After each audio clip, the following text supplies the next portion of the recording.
Geneviève Jacques, une question, si on devait en avoir qu'une seule, être protestant en 2017, ça veut dire quoi pour vous être protestant? Ça veut dire maintenir une exigence forte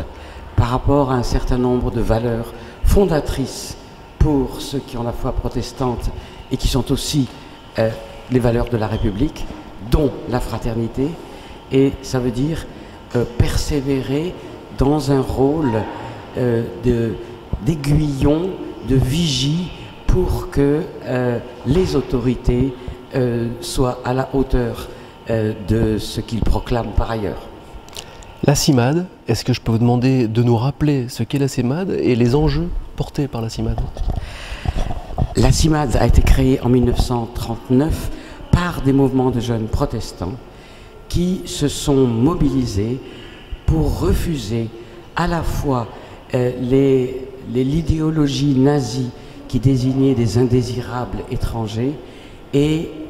la collaboration d'un régime de l'État français, le régime de Vichy en l'occurrence, qui souhaitait rendre invisibles ces indésirables en les parquant dans des camps. Et c'est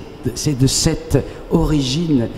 que sont nées les convictions profondes de la CIMAD, qui est de résistance à tout ce qui défigure l'humain dans l'homme et de propositions pour créer une société plus fraternelle et nous disons aujourd'hui plus hospitalière, c'est-à-dire où les uns et les autres, on sache non seulement s'accepter, mais s'accueillir les uns les autres. Est-ce que c'est une vue de l'esprit de ma part de penser que finalement il y a une accélération de l'intolérance, une accélération du manque de fraternité, une accélération des camps? On constate deux choses en même temps, pour reprendre une phrase du président. On constate effectivement, en réponse à l'absence de politique cohérente, de politique coordonnée des États européens face aux questions migratoires actuelles, on constate donc à la fois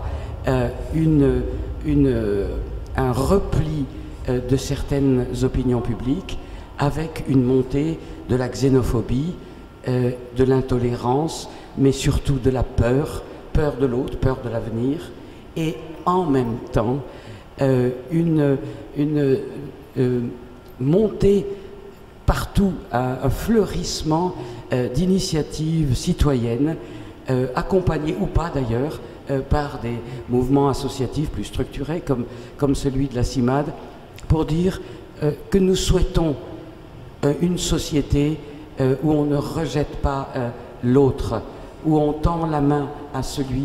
qui vient d'arriver et où on lutte pour d'autres types de relations. On parle de société du vivre ensemble, mais c'est du bien vivre ensemble, et qu'en défendant les plus vulnérables, les plus rejetés, on a tous la conscience qu'on travaille pour l'ensemble de la société et pas simplement pour ceux qui viennent de loin. Merci beaucoup Geneviève Jacques.